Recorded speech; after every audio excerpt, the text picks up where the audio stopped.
สวัสดีสบายดีพ่อแม่พี่น้องเมื่อสุขคนเนาะ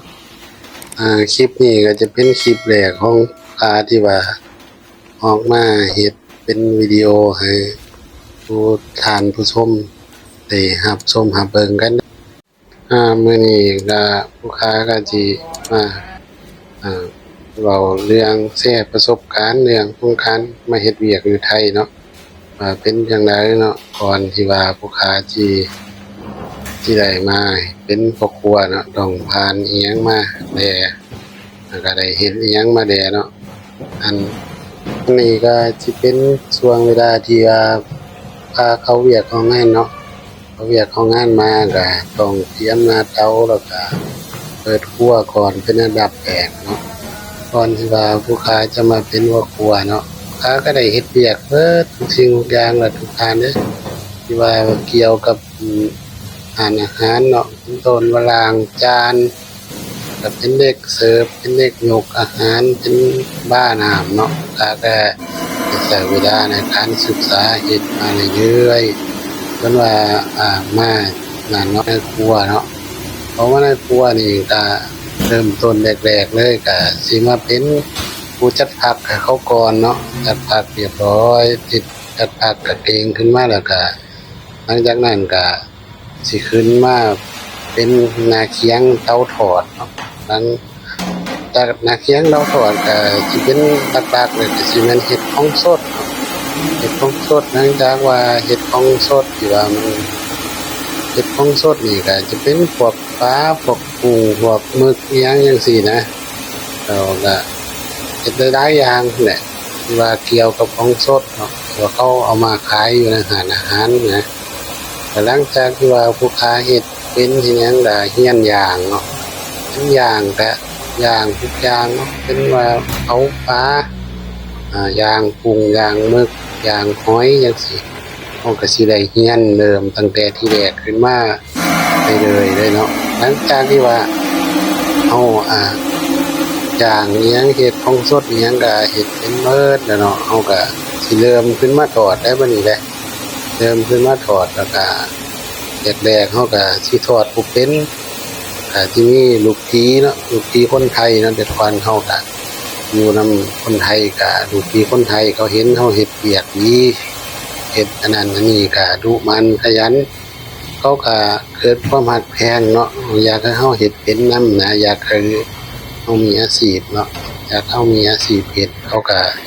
สิเฮียนให้เด้อพี่น้องเด้อเขาก็สิเฮียนให้แล้วก็รับลูกศิษย์เนาะแต่หลักๆเลยก็คือเฮาก็ต้อง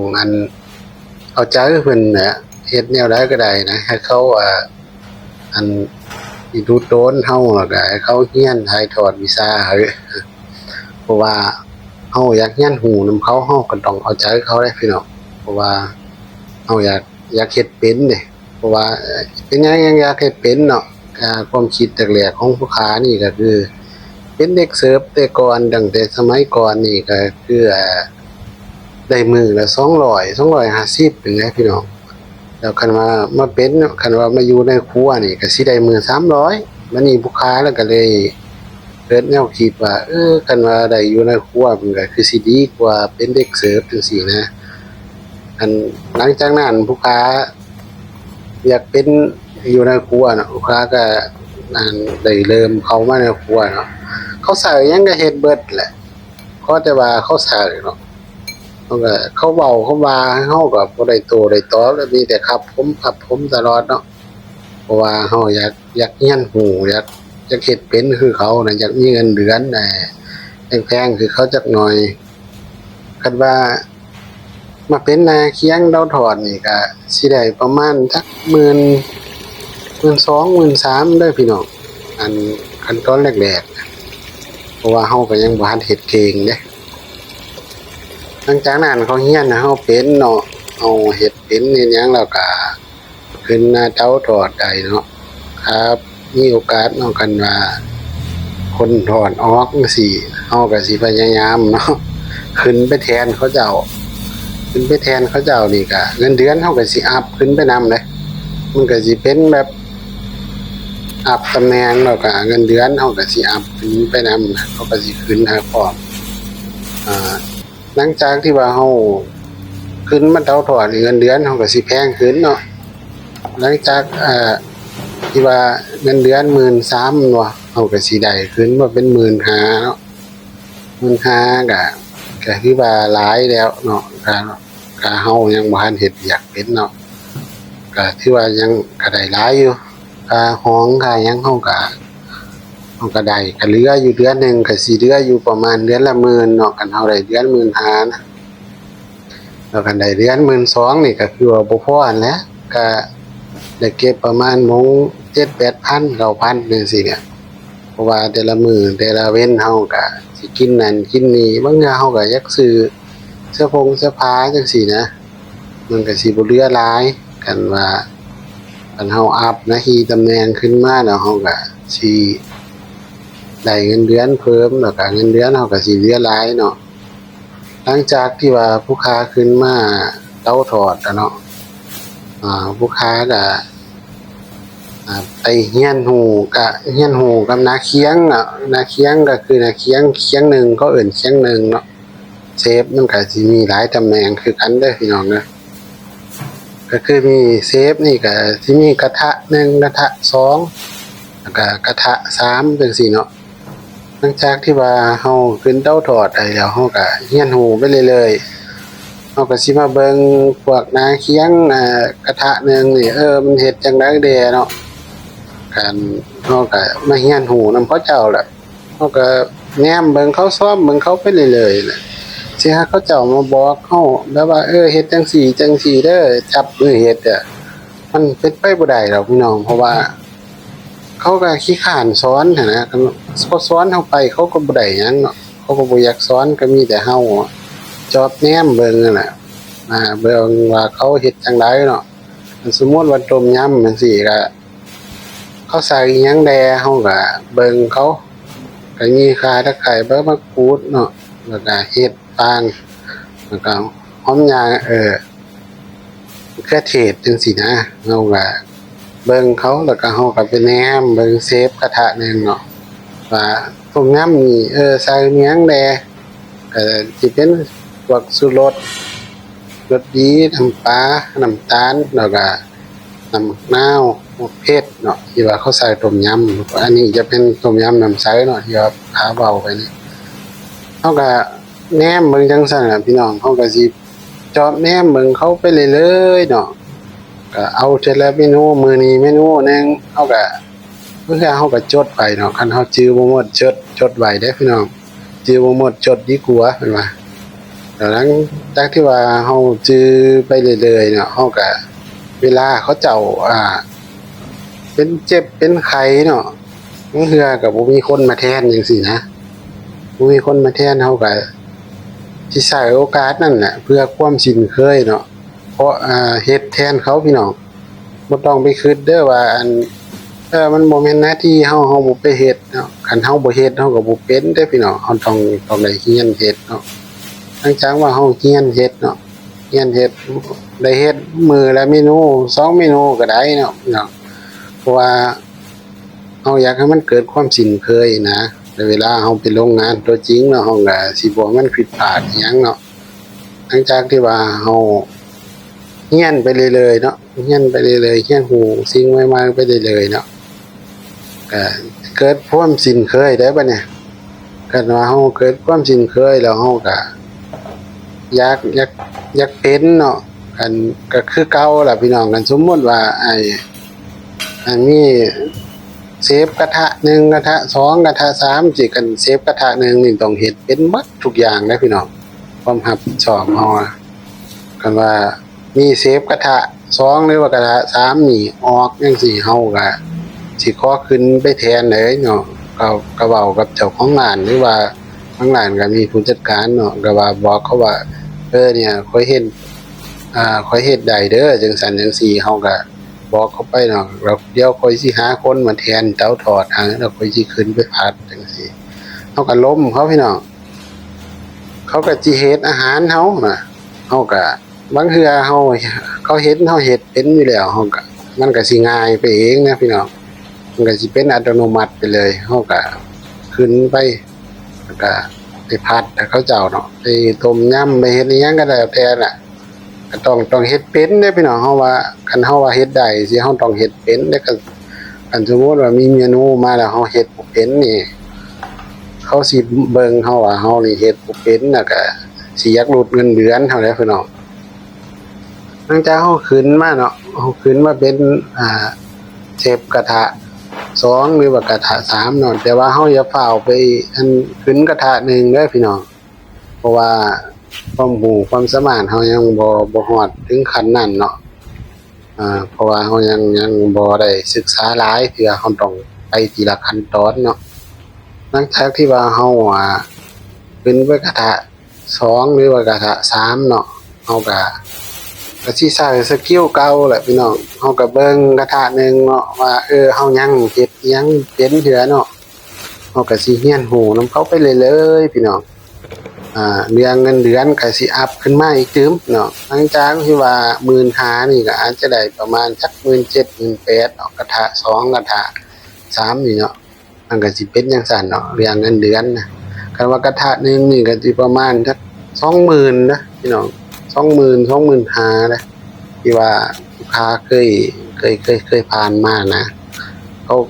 เงินเดือนมันก็สิประมาณนั้นแต่ถ้าว่าคันเป็นคนไทยนี่ก็สิแพงพี่น้องอันเฮาเป็นคนต่างดาวคนลาวนี่ก็สิบ่ได้แพงพอปานเขาเนาะเพราะว่าคนไทยเขาจ้างกันนี่เขาจ้างกันแพงเนาะอันคนไทยนี่บางห้านนี่เขาจ้างกันกระทะหนึงนี่อยู่ประมาณสัก 30,000เด้อพี่น้อง30,000 35,000เด้อแต่ว่ากระทะ2กระทะ3นี่ก็สิประมาณ20,000นะพี่น้องแต่คันเป็นคนลาวนี่เขาก็สิจ้างให้ประมาณสัก 18,000 นี่แหละพี่น้องประมาณ 17,000 18,000 นี่เนาะเพราะว่าเขาสิบ่แต่บางห้านก็คันว่าเขาอยากลดเงินเดือนก็คือค่าใช้จ่ายภายในห้านเนาะบ่อยากให้มันแพงเกินเขาก็สิเอาแต่คนลาวเด้อพี่น้องเพราะว่าเชฟกระทะเชฟคนลาวนี่มันสิเงินเดือนเนาะเพราะว่าเขาเงินเดือนนี่สิถูกกว่าคนไทยเนาะเชฟคนไทยเนาะเพราะว่าเขาจ้างนี่ก็จ้างหลายๆคนว่าซั่นซะอันก็คือว่าจ้างคนไทยเชฟคนไทยนี่ผู้หนึงจังซี่มาจ้างคนลาวสิได้ 2-3 คนพู้นแหละพี่น้องมันก็เขาก็เลยเลือกคนลาวดีกว่าเนาะแล้วบางเทื่อก็คนไทยก็อาจจะเป็นกินเหล้าเนาะพี่น้องเชฟคนไทยส่วนใหญ่นี่สิติดเหล้าเนาะตามที่ว่าผู้ค้าได้เคยเฮ็ดร่วมงานนำเขาเจ้ามานำลูกพี่นำหยังน่ะกินเหล้าเมาเนาะพี่น้องแต่คนลาวนี่มันก็บ่ค่อยกินเหล้าหรอกกินก็กินเป็นทางเวลาคือจังผู้ค้านี่ก็บ่กินเลยเนาะก็กินอยู่แต่ว่ากินเป็นบางเวลานะแต่เฮาก็บ่ได้กินตลอดคือเขาเจ้าเนาะเขาเจ้านี่คันเข้างานมานี่ต้องกินเหล้านะพี่น้องถ้าบ่ได้กินเหล้านี่มันเฮ็ดเวียกบ่เมื่อยบ่ถ้าบ่ได้กินเหล้านี่มันก็สิเฮ็ดเวียกบ่ม่วนอิหยังประมาณนี้นะเพราะว่ามันเป็นนิสัยของเขาเจ้าแหละเนาะบางเทื่อเขาก็เจ้านายเขาก็บ่อยากได้ญ้อนจังซั่นแหละเขาก็เลยเลือกแล้วก็อยู่ก็เป็นอยู่บ่ดนเนาะพี่น้องคนไทยนี่นะเขาว่าอยู่ดำเดือน2เดือนหรือว่า4-5เดือนจังซี่ก็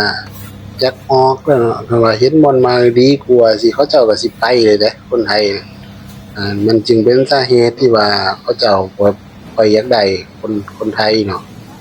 แต่ว่าที่จริงเขาก็เอาหั่นล่ะแต่ว่าเขาก็บ่ติว่าคนนั้นคนนี้เป็นคนไทยคนหยังจังซี่นะเขาก็บ่เคยติดอกเนาะแต่ว่าหลักๆเลยก็คือเขาอยากได้คนที่ว่ารับผิดชอบหน้าที่เจ้าของให้ได้บ่กินเหล้ากินยาอิหยังในเวลางานจังซี่นะเขาเจ้าก็สิเบิ่งตัวนี้หลายกว่าว่าคันเฮ็ดที่ว่ากินเหล้าในเวลางานนี่เขาก็บ่มักเนาะแล้วก็สุดอันนี้ก็จะเป็นน้ำซุปเนาะเพราะว่าพอเขามาเขางานมานี่เราต้องต้มน้ำซุปก่อนเนาะพี่น้องเพราะว่าหยังเพราะว่าน้ำซุปนี่มันเป็นสิ่งแรกๆที่ว่าเราต้องเฮ็ดไว้เนาะอันบ่มีน้ำซุปนี่เฮ็ดหยังก็บ่ค่อยจะแซ่บเนาะพี่น้อง อันเฮ็ดใส่น้ำซุปแล้วมันสิแซ่บสินัวกว่าเก่าเด้ออันนี้ก็สิเป็นผู้ค้าที่ว่าเห็นผู้ค้าเฮ็ดอยู่นี้ก็คือสิเป็นต้มยำน่องไก่เนาะว่าเฮาสิเตรียมกับเขาวไว้ให้พนักงานเด้อพี่น้องเฮาเข้างานมาเฮาก็จะมาต้มน้ำซุปเตรียมของเนาะเตรียมผักเตรียมหยังเนี่ยเอาไว้เตรียมไว้รอท่าลูกค้าเนาะเพราะว่าเวลานี้ลูกค้าก็จะยังบ่เข้ากันเนาะพี่น้องเพราะว่าช่วงนี้ก็สิเป็นเวลาประมาณสักบ่ายโมงหรือว่า3โมง4โมงนี่เนาะลูกค้าก็ยังบ่เข้าเนาะว่าลูกค้าเขานี่ก็สิเข้าประมาณสัก1ทุ่มเนาะ1ทุ่มก็ประมาณสัก6โมง7โมงเนาะลูกค้าสิเดิมเข้าห้านเนาะอันนี้ลูกค้าก็มาต้มน่องไก่ไว้ให้เด็กเสิร์ฟแล้วก็คนในครัวนี่แหละกินนำกันเบิดทั้งหานนะพี่น้องถ้าจะมาปรุงเนาะปรุงรสชาติก็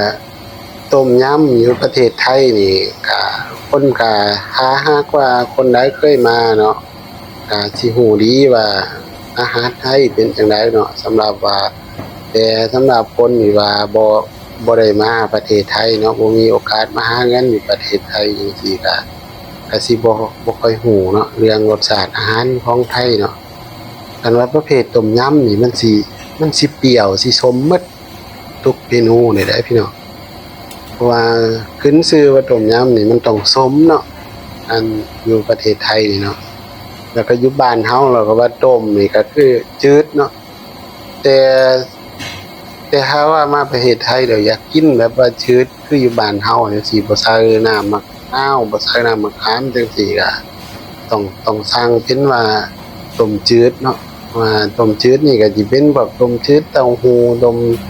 จืดพวกข้าวต้มจังซี่มันสิเป็นคือรสชาติมันสิเป็นคืออยู่บ้านเฮาเนาะเขาสิใส่แต่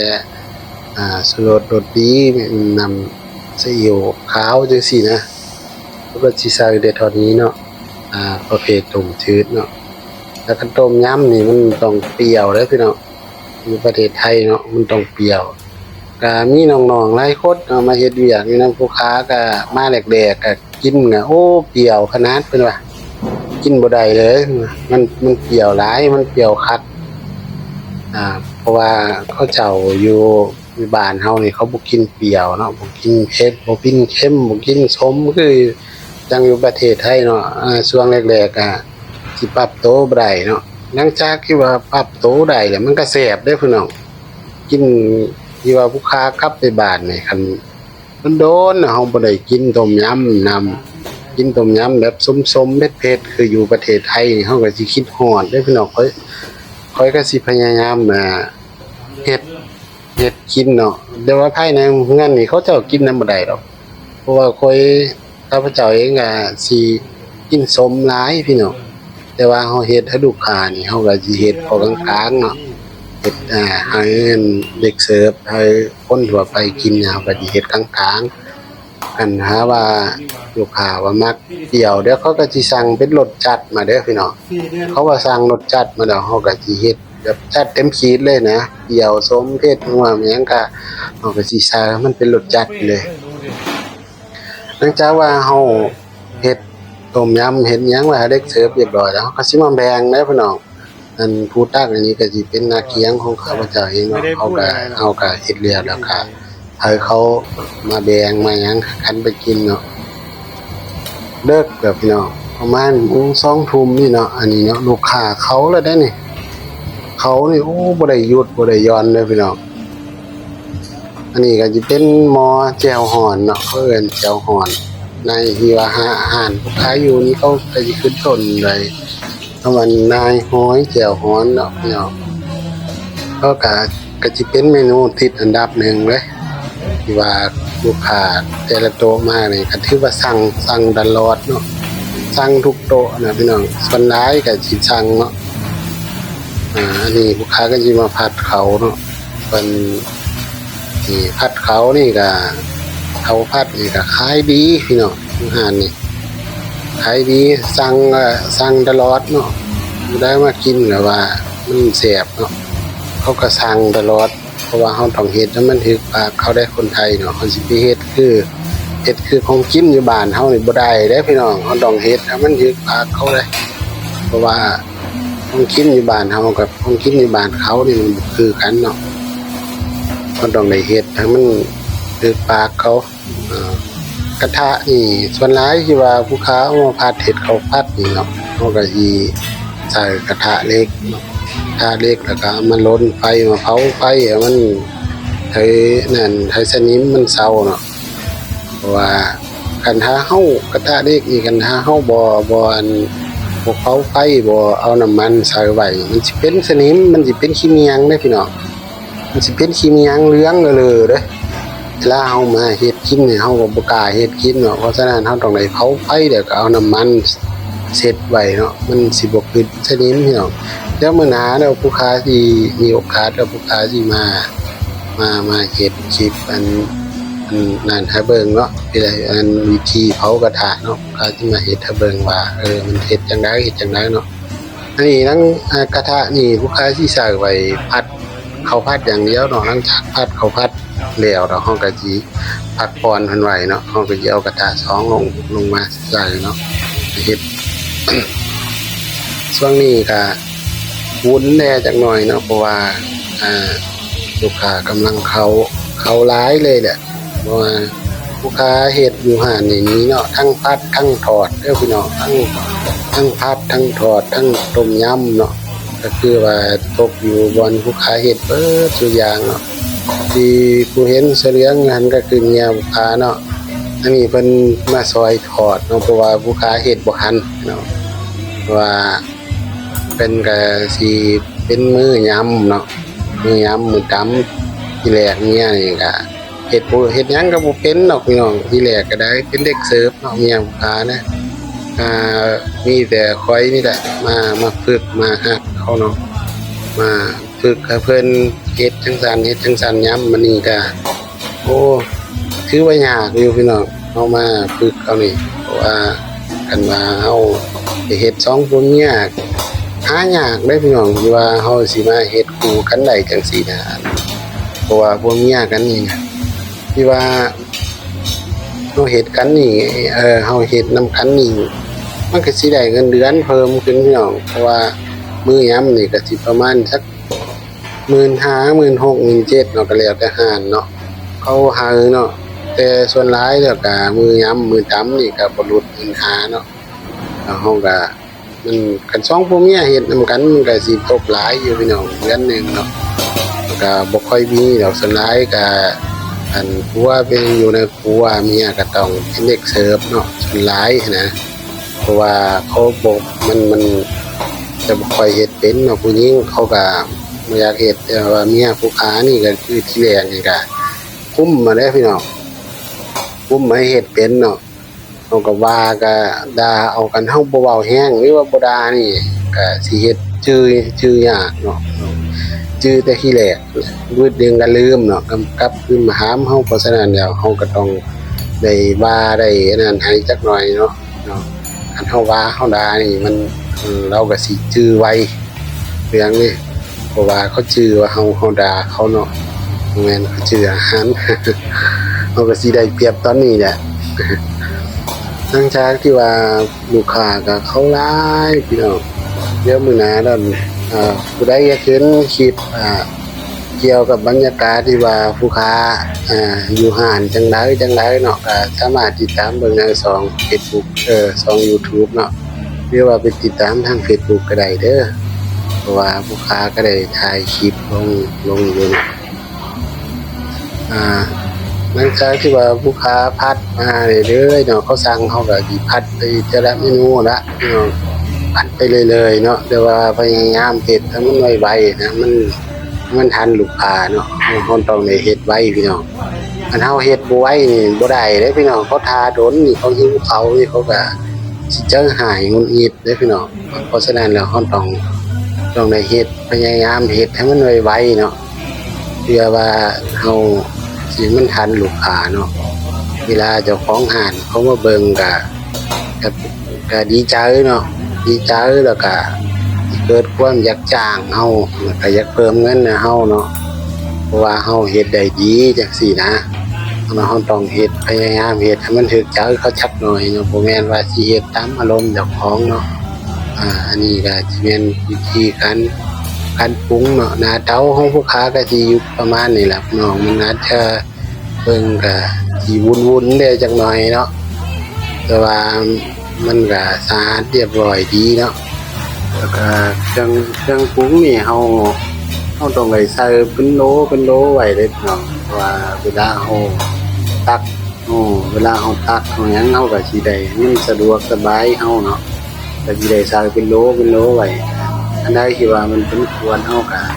เฮามีพื้นที่หลายเฮาก็สิหาแนวมาใส่แล้วก็ใส่เป็นบวงไว้เนาะ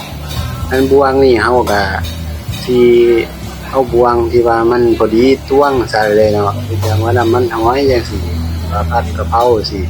ใส่น้ำมันหอยบวงนึงสิเฮาต้องหาบวงที่ว่ามันพอดีได้เด้อพี่น้องเพราะว่าเวลาเฮาผัดเฮาจะบ่ค่อยซิมเนาะเฮาบ่เพราะว่านั่นเพราะว่าเฮาฝ่าวแล้วเฮาสิไปซิมได้หยังหันมันก็บ่หันนั่นเนาะเฮาสิไปซิมหันมันก็เป็นการเสียเวลาเนาะเพราะนั้นเฉพาะฉะนั้นเฮาต้องหาแนวที่ว่าตวงใส่ให้มันพอดีเบิดทำกันเบิดเนาะเฮาสิไปกะเอาบ่ได้เด้อพี่น้องเพราะว่าเดี๋ยวมันบางจานมันก็สิเค็มบางจานมันก็สิจืดจังซี่นะเฮาต้องหาบวงมันหาบวงไว้ตักให้มันพอดีแล้วก็ใส่ไปเลยเนาะน้ำเฮาก็ต้องตวงใส่เนาะว่าจักกระบวยเนาะจักจ้องเนี่ยบ้านเฮาสิเอิ้นจ้องเนาะว่าตักใส่เนาะให้มันพอดีแล้วก็ให้มันรสชาติมันทำเก่าให้ตลอดได้พี่น้องว่าเฮาอยู่ร้านอาหารเฮามันต้องมาตรฐานไว้ก่อนเนาะว่าเดี๋ยวเวลาลูกค้ามากินเนาะมื้อนี้คือว่าแซ่บเนาะมื้ออื่นมากินคือว่าบ่แซ่บมันจังซั่นก็จะบ่ได้เนาะเนาะเฮาต้องเฮ็ดให้มันรสชาติมันอยู่ส่ำเก่าตลอดเนาะเฮาก็มีแต่เฮ็ดจังซั่นละเนาะอยู่ในครัวก็บ่มีหยังหลายเนาะก็บรรยากาศก็สิประมาณนี้เนาะก็สิวนๆแต่วันศุกร์วันเสาร์วันอาทิตย์จังซี่มันก็สิวนนั่นล่ะศุกร์เสาร์อาทิตย์เนาะอยู่ร้านอาหารมันก็สิวนก็มีวัดสุหานเนาะส่วนหลายก็สิวนแบบนี้เนาะครับคันว่าเป็นเด็กเสิร์ฟนี่ก็คันไปอยู่ร้านใดร้านเหล้าร้านเบียร์จังซี่ก็คันร้านใดมันมีลูกค้าหลายสิก็ดีพี่น้องเพราะว่าหนึ่งมานี่เฮาก็สิได้ติปเนาะเฮาอยู่ร้านอาหารที่ว่ามีลูกค้าหลายเนี่ยเฮาสิได้ติปหลายพี่น้องเด็กเสิร์ฟบางคนนี่ยังหลายกว่าครอบครัวอีกเด้พี่น้องเด็กเสิร์ฟนี่คันอยู่ร้านเหล้านี่คันผู้ใดเสิร์ฟดีล้มลูกค้าดีจังซี่มื้อนึงเป็น 1,000 2,000 เขาก็ได้เด้พี่น้องเป็นเด็กเสิร์ฟนะอย่าไปคิดว่าเขาสิได้แต่ต้อง300จังซี่นะมันบ่แม่นพี่น้องคันว่าผู้ใดที่ว่าเสิร์ฟลูกค้าดีแล้วก็ลูกค้าเขาโซนเนาะบางเทื่อก็เขาประทับใจในการบริการของเฮาเนาะเขาก็สิให้ติปบางคนนี่ให้เป็น 1,000 2,000 ได้พี่น้องเพราะว่ามันได้ดีเนาะคันว่าอยู่ร้านเรานี่ส่วนหลายก็สิได้ดีเนาะร้านใดที่ว่ามีลูกค้าหลายมันก็สิประมาณนั้นล่ะพี่น้องว่าก็แล้วแต่วาสนาของคนเฮาเนาะบางคนก็ได้ผัวได้เมียได้หยังอยู่ประเทศไทยนี่ก็ถือคนร่ำคนรวยก็ดีพี่น้องถือว่าได้ดีไปพี่น้องเพราะว่าเฮามาเฮ็ดจังซี่ก็จังซี่แหละมันก็เป็นของมอกอยู่จังซี่แหละเนาะเฮ็ดเวียกเบิดมื้อเบิดเว้นเนาะบ่ได้พักได้พรเนาะพี่น้องมื้อหยุดนี่ปกตินี่อยู่ร้านอาหารนี่ก็บางร้านนี่ก็เดือนนึงนี่เขาสิให้หยุดแต่มื้อเดียวเด้พี่น้องเขาบ่ได้หยุดหรือว่าหยุดเท่าหลายคือจังโรงงานคือจังอยู่บ้านเฮาได้พี่น้องเพราะว่าบางร้านนี่หยุดเดือนนึงนี่2มื้อเนาะบางร้านก็เดือนนึงนี่หยุดมื้อเดียวเนาะแต่ว่าอยู่นี้ก็คือผู้ค้าก็ก่อนที่ว่าจะมาเฮ็ดเวียกเฮ็ดงานอยู่นี้เนาะผู้ค้าก็ได้ล้มเจ้าของร้านเขาแล้วก็ได้ล้มหลายๆอย่างนั่นแหละพอเดือนนึงก็ขอหยุด4มื้อเนาะอาทิตย์ละมื้อมันอยู่ร้านบ่อนผู้ค้าอยู่นี้ก็สิหยุดเป็น อาทิตย์ละมื้อส่วนนั้นก็สิหยุดตรงวันจันทร์เนาะพี่น้องวันจันทร์น่ะก็ทุกๆวันจันทร์เฮาก็สิหยุดเนาะเพราะว่าศุกร์เสาร์อาทิตย์นี่ก็เมื่อยแล้วเพราะว่าวันจันทร์นี่ที่ว่าสาเหตุที่ว่าหยุดวันจันทร์นี่วันที่แถวที่ว่าผู้ค้าอยู่นี่ก็คือมันเป็นอยู่กับพนานิคมเนาะอยู่กับโรงงานแล้วมันก็เขาเจ้าก็บ่ช่วงวันจันทร์นี่เขาเจ้าสิเฮ็ดเวียกเนาะพี่น้องลูกค้าก็บ่ค่อยมีเด้อเพราะว่าฉะนั้นแล้วเขาก็จึงเจ้าของห้านเพิ่นจึงให้หยุดวันจันทร์เนาะแล้วก็มาฮอดนี้ก็ผู้ค้าก็ได้เก็บครัวแล้วเนาะอันนี้ก็อาจจะเป็นบรรยากาศของผู้ค้าเก็บครัวเนาะเขาก็สิล้างหม้อล้างหยังเนาะแล้วก็ล้างให้มันสะอาดเนาะเพื่อว่าเตรียมเสิร์ฟมื้ออื่นเนาะเขาก็สิล้างไว้เบิดเด้อพี่น้องผู้ค้านี่เลิกงานนี่ประมาณโมง5 ทุ่มเนาะ4 ทุ่ม5 ทุ่มก็ประมาณโมง11 12โมงนี่แหละพี่น้องอันนี้ก็สิเป็นการเก็บครัวเนาะเก็บให้มันละเอียดเรียบร้อยเพราะว่าเวลาเราเสิร์ฟนี่เราวุ่นวายเด้พี่น้องเครื่องมันก็สิสะไปเบิดเราก็ได้มาเช็ดมาทำความสะอาดให้มันดีๆเนาะพี่น้องเช็ดทำความสะอาดให้มันเป็นระเบียบเรียบร้อยเนาะแล้วก็หลังจากนี้ก็เอาก็สิแยกย้ายแล้วก็ปิดห้านเนาะปิดห้านแล้วเฮาก็สิแยกย้ายกันแล้วก็กลับบ้านเนาะมาฮอดนี้ก็คิดผู้ค้าก็เป็นเวลายาวหลายแล้วเนาะแต่ว่าเวลายาวหลายก็พี่น้องอาจจะเกิดความเบื่อหน่ายเนาะมื้อนี้เฮาก็สิขอจบคลิปไว้เพียงเท่านี้ก่อนเด้อคันว่าผู้ใดท่านใดอยู่ทางบ้านเฮาเนาะมาอยากติดตามหรือว่าอยากเบิ่งหรือว่าบรรยากาศอยู่ร้านอาหารเขาเฮ็ดร้านอาหารอยู่ไทยเนาะเป็นพ่อครัวอยู่ไทยนี่มันเป็นจังไดเนาะก็ท่านอยู่บ้านก็สามารถกดติดตามแล้วก็กดกระดิ่งไว้เบิ่งเด้อพี่น้องเดี๋ยวข้าพเจ้าเองสิลงคลิปออกมาแล้วก็เฮ็ดอาหารแต่ละเมนูว่าเฮ็ดแนวใดเนาะพี่น้องก็สามารถเฮ็ดตามได้เด้อพี่น้องเพราะว่าเดี๋ยวผู้ค้าสิว่าสิเบิ่งว่าสิถ่ายคลิปลงใน YouTube เนาะแล้วก็ให้พี่น้องทางบ้านสามารถกดติดตามหรือว่ากดเบิ่งได้เด้อพี่น้องเด้อมาวันนี้ผู้ค้าก็ขอจบคลิปไว้เพียงเท่านี้ก็เนาะก่อนอื่นก็ขอกล่าวคำว่าสวัสดีสบายดีพ่อแม่พี่น้องเบิดทุกผู้ทุกคนเด้อสบายดี